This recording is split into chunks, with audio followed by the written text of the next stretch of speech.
Erimwe mwenna abagikererako mbabuuzaako erimwe mwenna abanjagala nga nawe sibawo bayithawe bambi omisinga njagala okuba nga nkola ki njagala okuba nga nkubuuza basebo ne bannyabo Katonda amaze obbukeesa ku lwange naawe andaba kyali kisa kibadde kisa okitegeera olwaleero nze naawe okuba nga tululabyeko kibadde kisa anyway nze si magezi gange si maanyi gange naye mbukeeseza lwa kisa kya Katonda eggwanga ensi yonna eri mu kuyuuga naye ffe wetubanga akyatubiseko akasubi bw'abanga akyakuumye awo weŋŋambira nti ekitinisa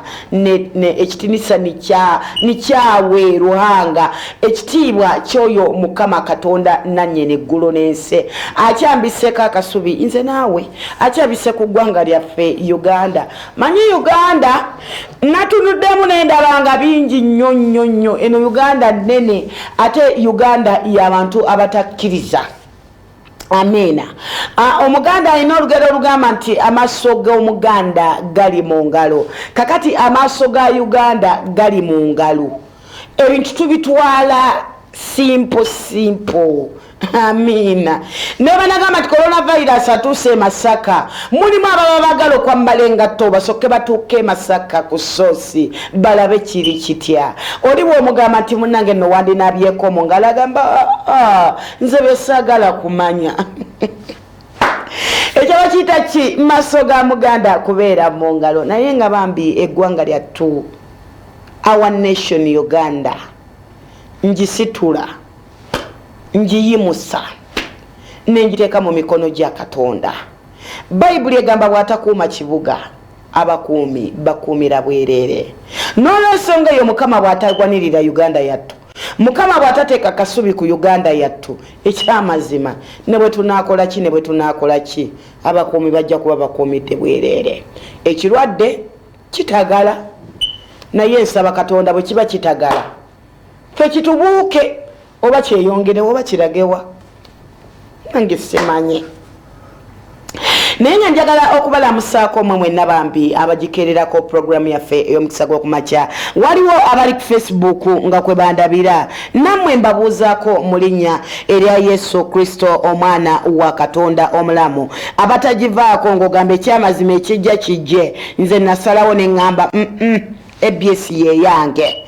Bambi thank you so much mwebale nnyo mwebalire ddala okugibeerangako Mukama abampeere omukisa mu linnya erya Yesu Kristo omwana wa Katonda omulamu. Njagala kubuuzako mmwe mwenna abagikererako oli Kampala oli mu kyalo mwebale nnyo weebalire ddala abamanyi n'abatamanyi yenze Sister Maria omubwati mu kizimbe mbamaze okola ki mbamaze okuyingirawo amine nene. So olwaleero lunaku lwakusatu omusumba Jengo Andrew Abizaayo ayina counseling gwe nagamba ekyamazima nze binzitoweredde neetaaga okukola ki okusabirwa okwenjawulo. Olwaleero tukwaniriza mu linnya erya Yesu Kristo omwana wa Katonda omulamu. So jangu omusisinkane abeere ng'akola ki abeere ng'akusabira gwe nagamba biganye ngezezaako naye ekyamazima kiganye. Olwaleero jangu osinkane omusajja wa Katonda Jengo Andrew naye mwattuka mbabuulire kino bwagenza okuziba nga waliwo ekiwandiiko ekitambula ku social media nga bagamba president ayimiriza okuŋŋaanira awamu together okuŋŋaanira awamu tugambe oba butale wa masomero okukuba kuŋŋaanira wamu tugambe bino ebya kyaki okusaba kuŋŋaanira wamu naye nze sijja byogerako nnyo kubanga sibiinaako mutwe na magulu naye olwaleero zigenda kubeera ssaawa 11 pulezidenti w'eggwanga agenda kuba ayogerako eri eggwanga ate atukole ki atubuulire ki ekiddako tukoze tutya okitegeera so kakati gwe wenna ogenda kubeera ng'otega TV yo ABS TV sawa 11 zennyini ez'olweggulo tuwulire president agambye ki kubanga ku mulirwano e Kenya batugambye dda amasomero obugaggaddwawo obutale simanya bakina biki byonna byawunzikiddwa kakati naffe tetumanyi kiddako naye olwaleero sawa zigenda kubeera 11 president waffe agenda kubanga ayogerako eri eggwanga yes oba oyagala oba toyagala ye president kyekyo naye nga wasuza otya nziramu okubaniriza bambi ku lw'omukisa gw'okumakya nawe olumu bintagalako nembirwanisa ebikunta nembisamba naye nebinnemerako naye olwaleero maze okola ki okuyingirawo so ogenda kutayipinga ku simu yange eri 075 nya ana nkaga mu munana kirana mu munana ombulire leero kije tuba tusabira amina yita ku 075 nya ana nkaga mu munana kirana mu munana ombulire kike wandyagadde mbere ngasabira ku lw'obulamu bwo ku lw'ensonga yo olw'olunaku olwaleero naye nga olwaleero njagala kusabira eggwanga lyattu Uganda mukama agitekeko ekisa mukama agitekeko obukuumi mukama agizingizeeko bugwe atalumbwa mubi n'omulundi n'ogumu mukama awanirire erw'eggwanga lyattu Uganda kubanga singa ekirwadde ekyo kiyingira simanyi tugenda kuddawa simanyi tugenda kukola tutya nabadde ne Shakira nangamba bannange nze ndabye akaana kange akamuke nnina bwe kati kali mu kisulo kakati singa obulwadde obwo buba buyingidde nze ngenda kukola ntya nendeeta ekirowoozo ne mugamba naye Shakira oba bastopinga amasomero galeme kuddamu kusomesa bakirize bana ba boarding section boka baba basoma kakati awolusi nambuza ate abasasulira abaana baabwe abadde bo bakole batya okitegera ekintu ekyo kale eggwanga lyattu tulina diteeka mu mikono gya Katonda kuba bana tunudde munengambo baba ab'ekisulo boka baba basoma kakati ate abadde babakolera eki nze naawe okay onankeereddemu halo banenge nasuza bulungi wasuza otya mukwano amannya ag'omukwano Namutebi Prosi obeera Nsambya kyekiganye kikye mbasabira Prosi One wange mulwadde bamuteme mu kyalo nga mulwadde omutima gumwewuba ne gugwagala n'okufa n'olutomamuzimba. Oh yeah. Lwaki tewamuleseko ku kyaki Musumbayiga n'amusabirako? Era lwaki omukozi omulwadde ajje mu kyalo nga tujja afaali ku lukutano olwedde nga tujja. Olwo Sitaani nga naye abayita kakati mu kyalo waliyo. Kikola mbonabona n'abaana kyokya mukamanya sikiraba nsaba kunsabirako. Okay, Prosi kankuteeke mu maaso ga Katonda. Katonda nannyini eggulu n'ensi kabaka w'abakabaka eyakuwa omwami. Leka akomyewo obulamu obujja ku lw'omwami wo. Ekyeraliikiriza omutima gwo ekikukaabya. Katonda akituuleko akifufugaze akisaanyeewo mu linnya erya Yesu Kristo omwana Katonda omulamu. Abalwadde mwenna mbateeka mu mikono gya Katonda. Namba bagamba nti tulina abalwadde ekyamazima ndi mukosefu mbasitula ne mbatuuza mu mikono gya Katonda. Kubanga Bayibuli egamba Katonda gwe tusinza ye musawo asinga. So njagala akakane ku lw'ebiwundu ebibakaabya ku lw'ebiwundu ebibaluma abeere ng'ajjawo ennaku eyo abeere ng'ajjawo obulumi mu linnya erya Yesu Kristo omwana wa Katonda omulamu. Olwaleero njagala ngendeko mu Yeremiya. Simanya boina Bayibuli oba toyina naye nga kikakatikako okubeera ne Bayibuli. Gwe wenna alina ekyokusabira kyo oyiza mpeereza message oba yita ku simu yange eri 075 naye nga bbira ebuddo nkutumiddeko ne famire yo mwebale kubeerayo ate era mwebale kutwagala. Okay, Yeremiya mu luzungu gwe bayita Jeremiah. Esula tugenda kusoma mu sura ya 17 olunyiriri olwokutaano. Ngenda kukkirira mpola mpola. Nkugambye olwaleero eggwanga lyattu nze nditeeka mu mikono gya Katonda. Bino byonna bye tukola tuwaddawaddako buwaziwazi naye ng'ekituufu Katonda yasinga okumanya era Katonda yasinga okukola okutegeera. Alo. Okay. abadde abipinga mukwano ne wombipinga nze nagamba essimu yange tekuba erisiivinga bulisiivinze kakati gwe bombipingako munange nze mba sisobola kukubira nagamba Sister Maria praise God. Sister Maria, my boyfriend left me and he went with another girl. I want him to be with me forever. Bambi, pray for me. I'm Patience from Lukomera. Okay. Patience message yo ndoza ogirabye. Onagamba Sister Maria,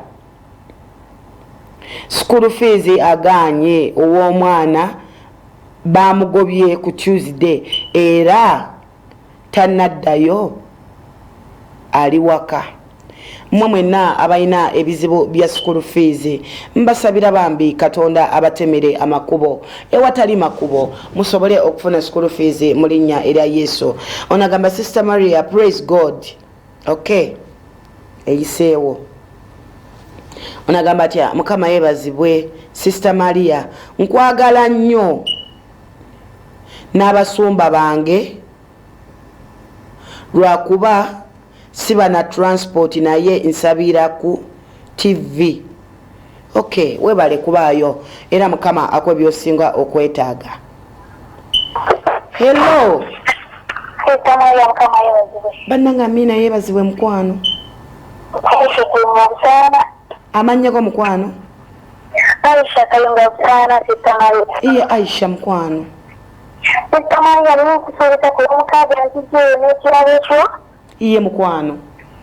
Sibanya wana okusanga wazigasa wa 10 n'ekirabo. Nyamba bambereyo. Mukwano ne botansanga wo Ruth Kasito mulaba Kasito laba omukyala gwe bayita Ruth. Ojja kubanga ontuuseeko. Kakati ntowa misumba jenya taleko business yange. Rema mukisala customer banki ya mobile money. Okola mu mobile money. Njagala ofune ba customer mu linnya lya Yesu Kristo Omwana Katonda omulamu. Losses zonna ezikuwetoolodde, losses ezagala okulumba ezo tuzisazaamu ku lw'omusaayi gwa Yesu Kristo Omwana wa Katonda omulamu. Sister Maria beera bulungi. Amange naawe beera bulungi Aisha. Amina. Akunkuumire. Amina wamu nawe Sister Maria. Nkale. We bamuyita Aisha bambi asinzidde wali Kayunga. Okay, onasabira Mukama abaana be abawe amagezi. Leka Katonda ajjuze amagezi ku lw'emitwe gy'abaana bo mu linnya erya Yesu Kristo Omwana wa Katonda omulamu. Alo. Sebo banyabo. Kakati nno munange mukwano ali ku TV yo sikya bugunjufu sikya mpisa n'omulundi n'ogumu gwe n'okubira essimu ate nga TV yo gitumbudde. Bw'oba oyagala twogerezeganye jako TV yo obeere ng'oyogerera ku ssimu nja kubanga nkuwulira mbulungi. Aha. Nyabo basebo. Hello. Mukwano. Wasitate Sister Maria. Banage nasuze bulungi wasuze otya ddia. Jesu mukwano. Sister Maria nsaba kuntabira ko mukwano. Ki ekiganye? Ekiganye mukwano nze nina abantu benawula ebintu byange eby'omudduka tebaagala kunsasula. Amabanja tebagala kusasula. Amanya go mukwano. Namuteresa ebintu byange naye teyagala kunyeenya kuzinta. Oh, amanya go mukwano. Serina. Nkale webale mukwano. Katonda nanyine gulu. Mbambi webale kugibeerako. Yera nkubiriza abantu babeere ku TV EBS kubanga TV EBS erina omukisa buli lunaku n'otera n'ogiteekako okuva ku makya ppaka kiro. Kale Serina. Katonda nanyini gulu n'ensi kabaka w'abakabaka nkuŋŋaanya mmwe mwenna ababanja be mubanja Katonda abawe omutima omusasuzi abawe omutima alumiriza basobole okubasasula mu linnya erya Yesu Kristo Omwana Katonda omulamu omwoyo w'okusasulibwa ake ku lwammwe mwenna abalina be babanja ate nammwe be babanja Katonda abatemere amakubo musobole okusasula mu linnya erya Yesu Kristo Omwana wa Katonda omulamu. Alo. Okay. nkiganye naye ng'olwaleero ngenda kuyimirira ku Yeremiya essula ya 17 olunyiriri olwokutaano awo wengenda okusinziira ku kyawandiikibwa kyaffe ekyolunaku olwaleero. Sitaani oba ayagala oba tayagala nze wengenda okusoma. Okay, onagambye please pastor pray for my business. I'm bodily of I'm Fiona from Bweyala in Kiryandongo district. Okay, oba business yo Fiona bukwano tetambula bulungi leka Katonda atule ku business yo ebere ngetambula eberemu omukono gwa Katonda mulinya erya Yesu Kristo omwana wa Katonda omulamu. Okay. Alo. Sebo. Maria mukama yazibwe. Bananga Amina yebazibwe mukama. Nsaba kunsabirako. Amanya go mukwano. Bampita Wangala Akim. Wamalo sinzidewa. Nasana. Kyekiganye. Nsiba ziwe kifuba nkola okufuufinga nga tekiwona. Okolola. Ate ekirala. Okay. Katonda nanyini eggulu n'ensi kabaka w'abakabaka. Kankusabire Wamala jako essimu yo nkuteeke mu maaso ga Katonda. Katonda kisa, Katonda kusasira, Katonda kwagala, Katonda nanyini eggulu n'ensi. Nsitula kulwa Wamala akolola alina ekifuba muteeka mu mikono gyo olwaleero ali mu kitabo ky'abalwadde naye kabaka w'abakabaka we busaasaanira omuteeke mu kitabo ky'abalamu ekimulumisa ekifuba ekimukoloza ky'oba otuulako olunaku olwaleero oseteeze mu linnya erya Yesu Kristo omwana wa Katonda omulamu. Halo. Banange nawe gye baleko mukwano.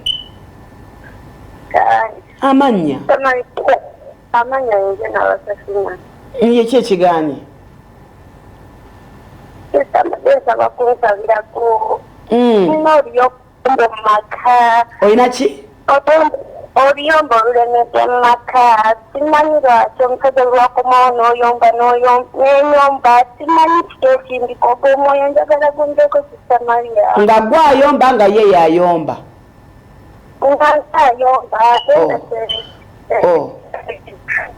Ogwo mwoyo gwennyini. Ogambye gwani? Okay. Omanye ebiremesa abantu biba bingi nnyo.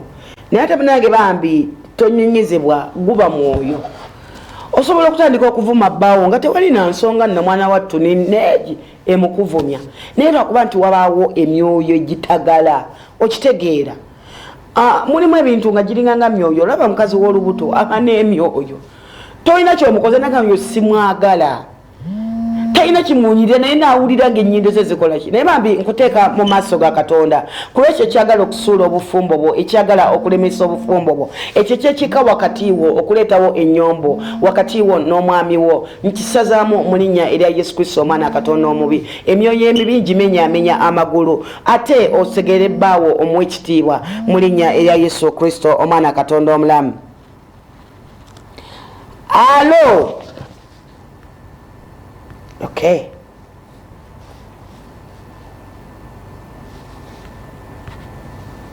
Okay, nkusubiddwa nnyo, nkusubiddwa ddala. Naye nga bwe zinawerera eddakiika 5 mugenda kumpaayo eddakiika ga mbere nga nnyingira mu kyawandiikibwa. Ndi mukwata ssimu zammwe mwemwe n'abagamba nyina ekyokusabirwa kino kiganye. Nze sala yange nnyimpi naye Katonda agiwulira. Basaba ne bannyabo Batulumaayo yagamba kigambo kimu omwana wa Dawudi osaasire. Katonda n'amusaasira ku lw'amaaso. Teyayogera bingi. Olwaleero okuba ku ssimu yange ng'ompa ensonga yo ey'okusabira. Ate era bwe nabamaliriza ngenda kuwumbawumba ne sala eyaffe ffenna tubeere nga tusaba mu linnya erya Yesu Kristo omwana wa Katonda omulamu. Alo. Hello. Nyabo. Yesu yebaziwe. Amina mukwano yebazibwe Yesu. Nabadde njagala kunsabirako. Ki ekiganye mukwano? Nanga olubuto balunsibirako olugaanyo zaalibwa. banga ki kati nali nina kuzaala nga 3 nga 4 nkuwulira kati luweze emyezi 9 ne wiikisi 2. okay bakuyitaani bampita Namugga Sonia osinzirawa sinzira Wakaliga kwata ku lubuto lwo Katonda nannyini eggulu n'ensi kabaka wa bakabaka Namugga muteeka mu mikono gyo ekyamazima wamuwa olubuto nga bw'okuzizza omwana mu nda ye leka wabeerewo ekisa ekifulumya omwana buli enjegere buli mirandira ejjagala okwekiika ku lw'olubuto lwe gikutuke mu linnya erya Yesu Kristo ekyamazima wakikolera abakazi Abayebulaniya okimukolere olwaleero ali mu nnaku nnyingi ali mu kweraliikirira naye otekewo essanyu ku lw'obulamu bwe otekewo essanyu ku lw'amaaso ge nangirira ku lwa wiiki eno osumulule olubuto lwe mu linnya erya Yesu Kristo omwana Katonda omulamu.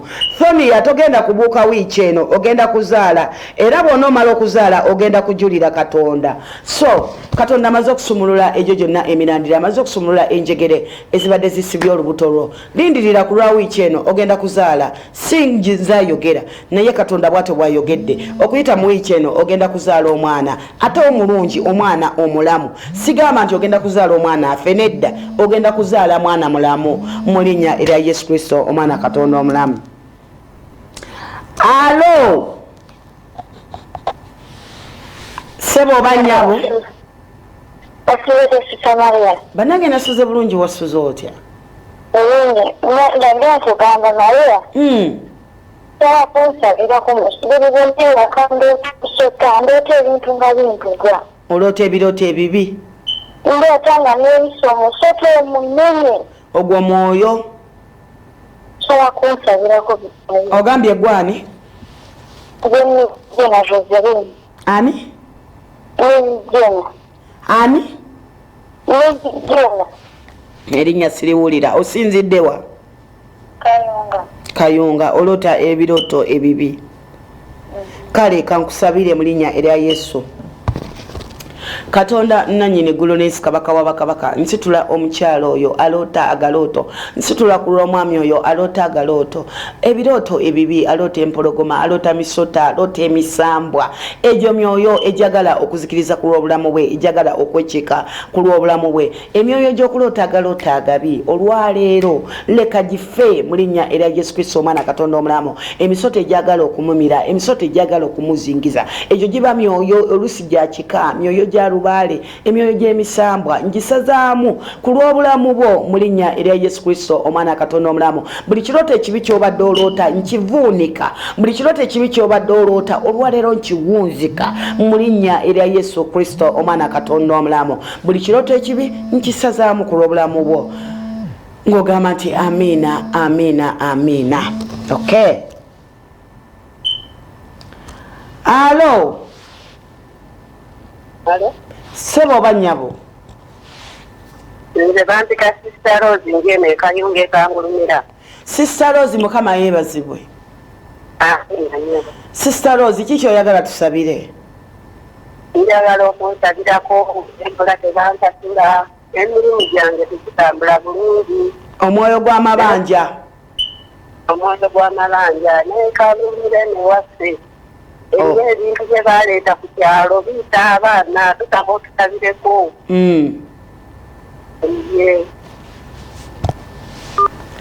Katonda nannyini eggulu n'ensi kabaka wa bakabaka nsitula ku lw'ekyalo kyekangulumira nsitula ku lwa Sister Rose agambye alina ababanja naye tebamusasula buli eyali ebbanja lye buli eyatwala ekintu kye abeere n'omutima ogusasula yeekubirize amusasule emyoyo egifugira ku byalo egyo tugisazaamu n'omusaayi gwa Yesu Kristo omwana Katonda omulamu ebituga abaana ebirumbagana abakyala ebirumbagana abaami ebyo tubivuunika mu linnya erya Yesu.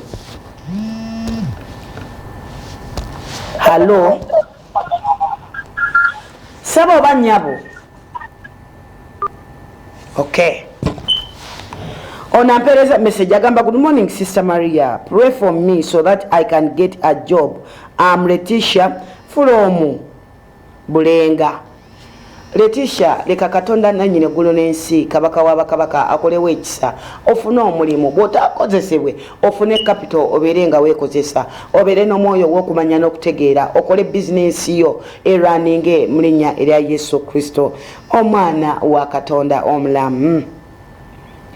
Wandibanga gw'osembyeyo. Halo Sister Marie. Bannange nasuze bulungi ssebo wasuze otya? Omali abadde nsaa kunsabirako nfuneko mulimu. Ofune emirimu. Adi? Ofune omulimu. Saba amannya go. Wandi? Amannya go. Wandi? Bakuyitaani. Bampita Bukwayala. Osinziddewa? Kitemu. Kitemu. Okay. Ate ndi muyimbi njagala ne music wange atambule. Atambule mu linnya erya Yesu Kristo omwana wa Katonda omulamu. Mukwaya nkuteeka mu maaso ga Katonda. Katonda akole ebyekisa ku lw'obulamu bwo. Katonda agaba talanta akuze ku lwa talanta yo. Bw'abanga yakuwa talanta y'okuyimba leka oyimbe leka ensi zikumanyi leka amawanga gakutegeere mu linnya erya Yesu Kristo. Ekyamazima mpunzika n'abantu babiri ku ssimu yange ate mpiseewo meseji yange ey'olunaku olwaleero. Bwe naaba sikkute onsonyiire ddala. Ono agamba okay, Pastor nsaba kunsabira maama wange afune ssente ennaku oba ategeza ki ennaku yalinga azifuna bulungi naye simanyi ekyatuukawo era neeno taamu sigisomye. Okay. Asembyeyo mukwano. Sebo kendoza TV.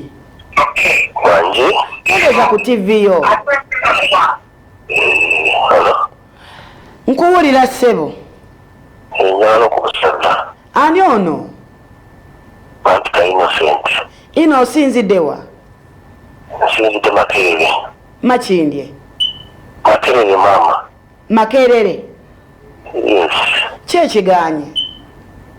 Njagala okunsabira.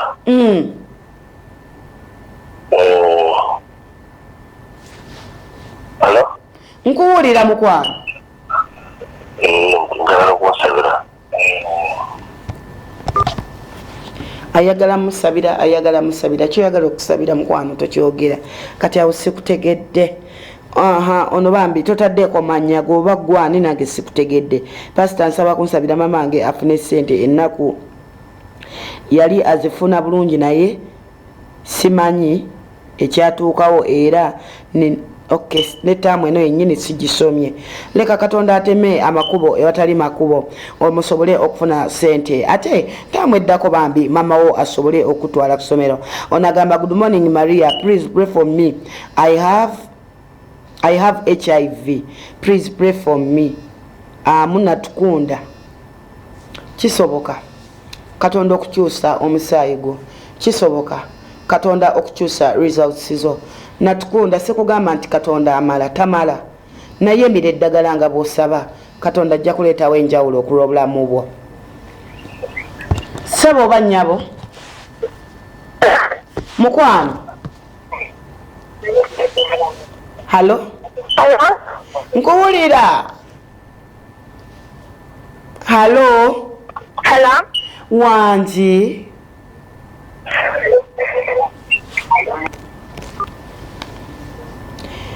Natukunda mira eddagala nga bw'osaba Katonda agenda kukyusa ku results zo.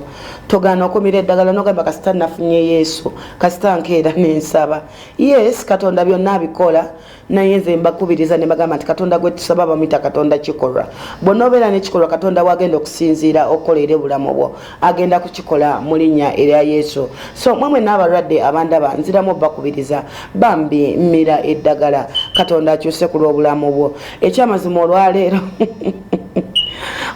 essimu zibula okunzita njagala kuyisaawo message naye essimu ziri nnyingi ate saagala kubaleka.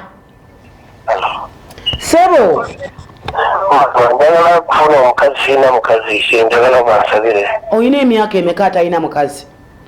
Nina emyaka 38 maama. 38. Wali wasizaako towasangako? Siwasangako maama. Okakasa? Okakasa maama. Bakuyitaani? Amannya go? Ariniko Innocent. Ani? Ariniko Innocent. Ye gwe asinzidde Makerere? Yes maama. Oyina omwana?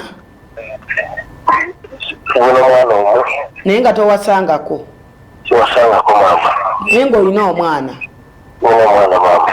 Kale kankusabire mu linnya erya Yesu.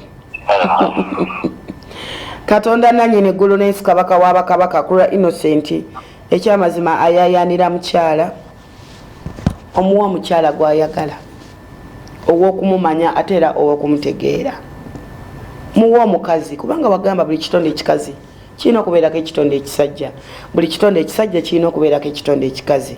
Ino muwe omukazi okuyita mu mwaka guno omusanyuse mu linnya erya Yesu Kristo omwana Katonda omulamu. Basaba ne bannyabo olwaleero mbakeereddemu mu masimu, naye mbadde mbasaba munzikirize mpiseewo okulwa meseji yange. Ono yekka ali ku simu yange leka gwe mba nsemberako ate mbere nga mpisaawo kulwa meseji y'olunaku olwaleero.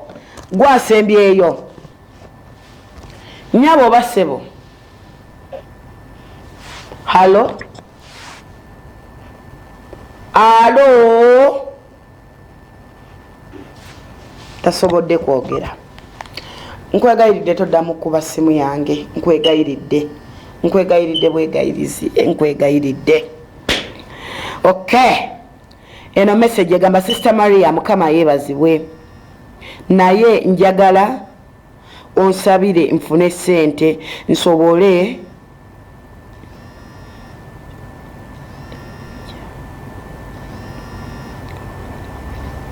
message esigitegedde Bashiri. Sister Maria Mukama yeebazibwe, naye njagala onsabire nfune ssente nsobole kya sibitegeera ekituufu sibitegedde. Bwe mba nkwegayiridde nange mumpulirize nkugambye mbegayirire temuddamu kuba masimu mpiseewo meseji yange ate bwe siibako ate mujja kunnyiigira nange. Nkuwulira sebo. Okay.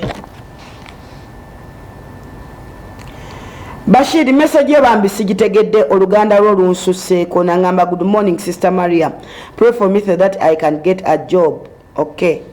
Eno Letitia nakuyisizaawo dda message yo nagisomye.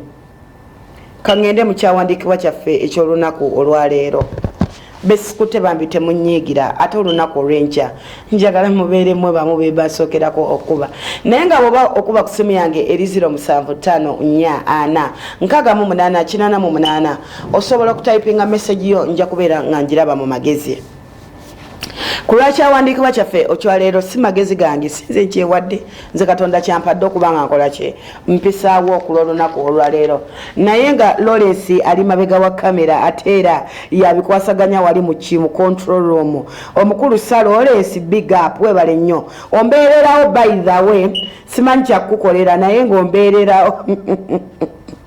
Mama Bashiri nkubuzizaako mu magezi mwenna bambi omukulu Kalanze nkuyisizaawo mu magezi abali Emitiyana, abali Ekitintale, abali Entinda, oli Bweyogerere, Kisaasi, Bamunanika, Banda, oli wa Masaka, Kyazanga, Kinoni, mwenna bambi mwebale kugibeerako ng'ogamba bambi nze sikusubwa ate era ne bootabaawo nze mbeerawo mbagala nnyo mu linnya ogwo nno baguyita mu kimutima gw'ogamba Amalia ne waboze oba toze nze nja kubeerangawo. Ono bamuyita batya? Bamuyita Namugenyi Rachel angamba good morning Sister Maria, I thank God for the protection he has given my mom yesterday. The thieves entered my mother's house and he tried to kill her, but God was on our side. He left without doing anything. Namugenyi bambi ekitiibwa n'ettendo tubiddiza Mukama eyasobodde okuuma maama wo. Okay, Stanley nkulaba ku Facebook kwoli ono bamita Faith naye ikwali mwe na abajiriko ku Facebook bambi mbabuuzako mu magezi kyemukola kyamaanyi ate era kyemukola kyatendo nze sibagulira data mwe mwegulira data naye Katonda abaweeye musinga okola kye okwetaaga kakati mwe na abandaba ku TV gammwe n'abandaba ku Facebook zammwe olwaleero nzize n'ekyawandiikibwa kikino oyina embeera gy'oyitamu naye ng'embeera gy'oyitamu si gwe wagyetuusaako eyagikutuusaako yali mwana wa muntu olwaleero nzize n'ekyawandiikibwa kyo weesiga bbaawo weesiga omwami wo weesiga maama wo bassebo ne bannyabo abaana b'abantu bangu okukyuka naye Katonda gwe tusinza omwoyo omutukuvu gwe tugulumiza Yesu Kristo gwe tugulumiza takyuka talinga baana b'abantu amiina sekugambye nti teweesiga muntu mwesige naye weesigalizeemu ak'obuntu omutima gwo kabere bbaawo kabere mukyalawo gwe tokwata omutima gwo gwodde omulamba n'ogumuwa nedda bw'oba omuwa muweeko kakwota wasigale osigaze kiro ne kwota eyo esigale nga kye esigale nga yiyo bayibuli eyogera bw'eti in book of Jeremiah, that is chapter 17 from verse 5. So my Bible is in Luganda. I don't know whether you have a Bible or not, but my sister or my brother, you need to be with a Bible. When you want God to work for you, you have to be with a Bible. There is some good message in this Bible. Word of hope in this Bible. Medicine in the Bible. So you need to be with the Bible. Abantu abamu temuyina Bible za ku zineno oyina ya kusimu. Anyway, thank you. Webale nate kikakatikako ogule Bible. Egamba bwete esura ndi mu Yeremiya 17 olunyiriro lw'okutaano. Bwati bwayogera Mukama nti akolimiddwa omusajja oyo eyeesiga abantu. Bwati bwayogera Mukama nti akolimiddwa omusajja oyo eyeesiga abantu n'afuula omubiri gwe okuba omukono gwe n'omutima gwe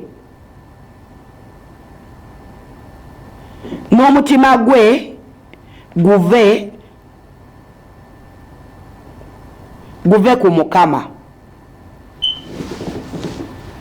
oyo eyesiga omwana w'omuntu akolimiddwa. Omukono gwo n'ogufuula ogw'amaanyi ku lw'omwana w'omuntu n'okwata omutima gwo n'emmeeme eyo n'ogijja ku oyo eyakutonda oyo eyakuuma n'ogiteeka ku mwana w'omuntu gwe Bayibuli gweyogerako okolimiddwa. Olw'omukaaga kubanga alifaanana omwoloola oguli mu ddungu so taliraba ebirungi bwe birijja naye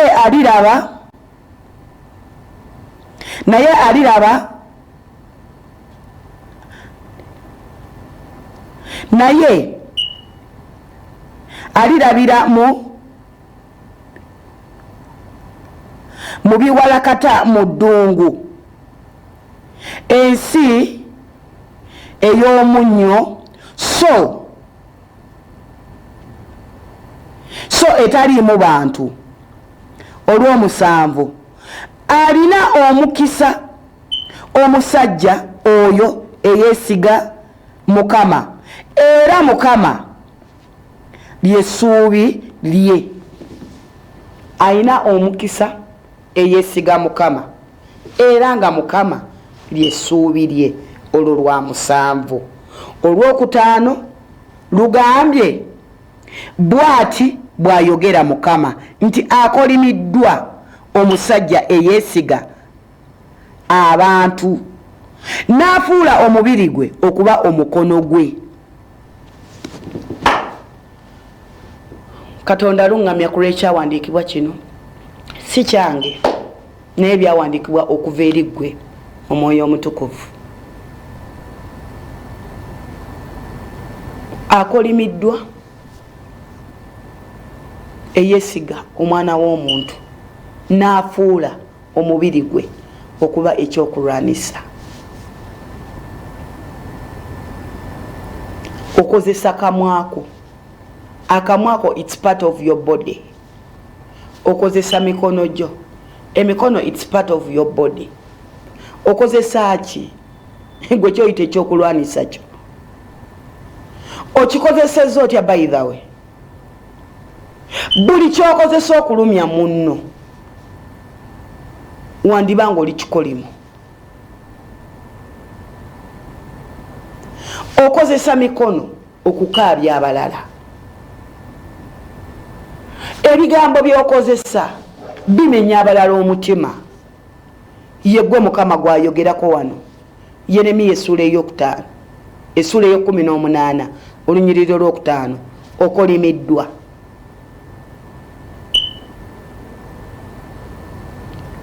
Okozesa ssente za ngalo zo n'ogenda oluge munno. Okolimiddwa. Okozesa amaanyi g'omubiri gwo okutulugunya. Okolimiddwa. Olw'omusanvu ne lugamba alina omukisa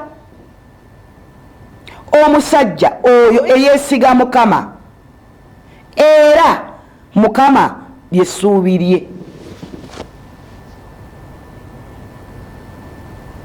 Ogezezaako bingi, ogezezaako wangi, otambudde wangi, naye bw'otambudde n'oggukirawa weetoolodde ne weetooloola ne weetooloola. Bw'omaze okwetooloola ki ekizeeko? Owanise, otudde, okyayimiridde. Byonna ng'obikoze kati ozzaako ki? Weesige Mukama. Weesiga abaana b'abantu ne bakuyiwa ku mulundi guno. Weesige Mukama agenda kwambaza omukisa ogwo gw'oyaayaanira.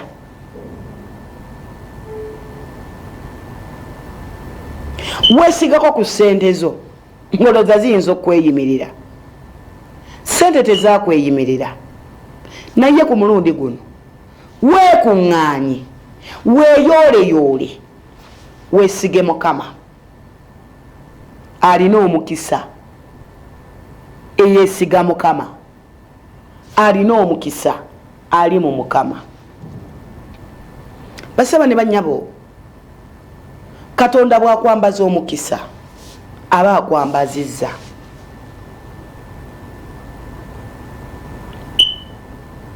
Waliwo omukisa gw'olina naye ogwo nga gugwo. Naye waliwo omukisa gwe bayita omukisa gwa Katonda. Nina omuntu gwe nabadde ndisikasinga naye n'agamba ekyamazima. Waliwo kye bayita omukisa nga Katonda akuwadde omukisa. Omuyimbi omu n'agamba nti ow'omukisa ne bw'omubikka omukisa gwo gusigala kungulu. Singa Katonda ayambaza Mariya omukisa, gwe n'okwata Mariya n'omusiba emikono n'omusiba akamwa n'omusiba amagulu n'omubikka mu bikutiya, era omukisa gwange awo wabombikidde waggulu gusigala guteŋŋeenya.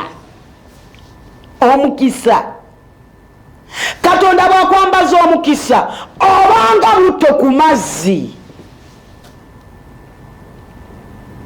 osobola okukwata ettondo lya butto bweritirimu bweriti n'oliyiwa mu kidomola ky'amazzi, osanga ettondo lya butto ly'oyiye lyandikkiridde ku lw'obuzito bwaki bw'amazzi nti mangi, ettonde erimu ne lituula wansi w'amazzi naye terisobola libeera kungulu. Kakati ogwe njagala Katonda akwambaza omukisa obeerenga butto ku mazzi. Katonda kkiriza akuwa omukisa. Waliwo yatwala bizinesi owulira oweddemu essuubi tokozesa mubiri, tokozesa mimwa, tolwana kubanga Bayibuli egamba akolimiddwa. Yeesiga abantu afuula omubiri gwe okuba omukono gwe akolimiddwa. Toyomba, tokozesa mimwa kuyomba. Kkiriza Katonda aleeta omukisa. Kkiriza Katonda akola enjawulo. Beerako omukkiriza wa Katonda. Kkiriza byolaba ng'ebitasoboka singa obeera n'okukkiriza mu ggwe bisoboka. Byolaba ng'ebiganye singa oba n'okukkiriza biyinzika. Waliwo ndaba ng'olwaleero obadde bwe lunaku lwo wakoze timetable. Ekyamazima Mukama leero bwe sikulaba nkwamuse omwamuka olagewa. Mukama leero bw'otambiirayo ebibyo mbivuddemu obivaamu olagawa.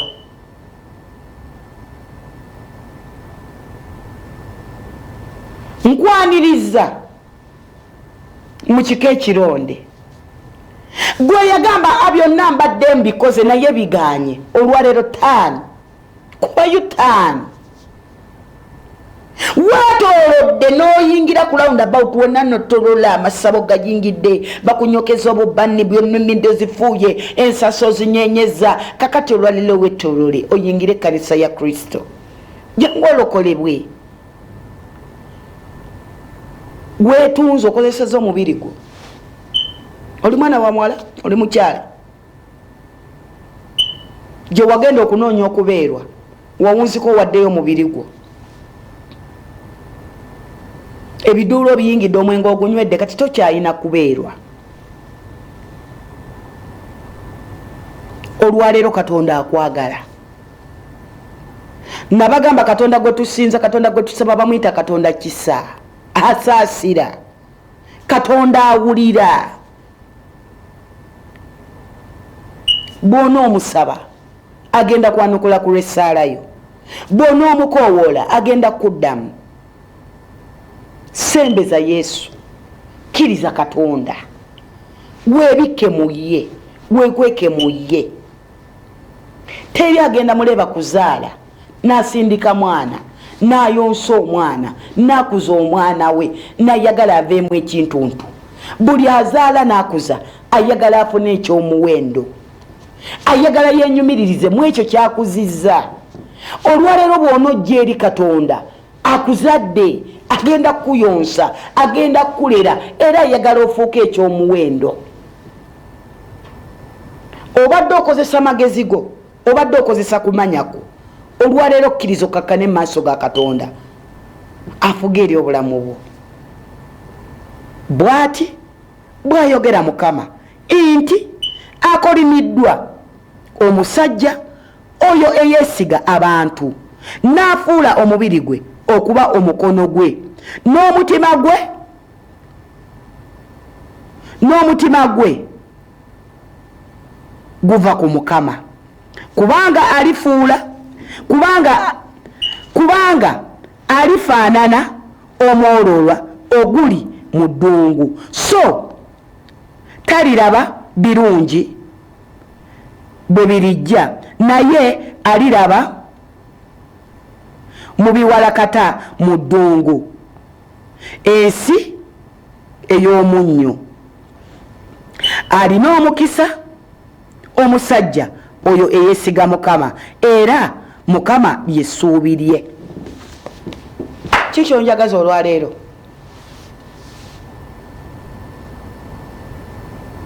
Aweereddwa omukisa eyeesiga Mukama.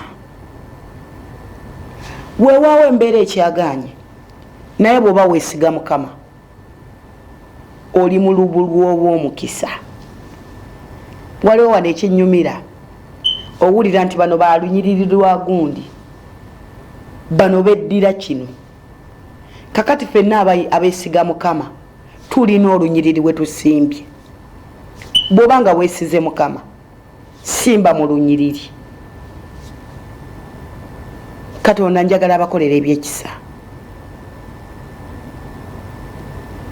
Waliwo abali mu kwenenya gambe kyamazima olwaleero lwe lunaku lwange kankyuka enzira eri Mukama. Kyokoze kya muwendo, kyokoze kya ttendo. Oba obadde okola kwagalako obadde badde weesiga abaana b'abantu ku mulundi guno weesige Katonda.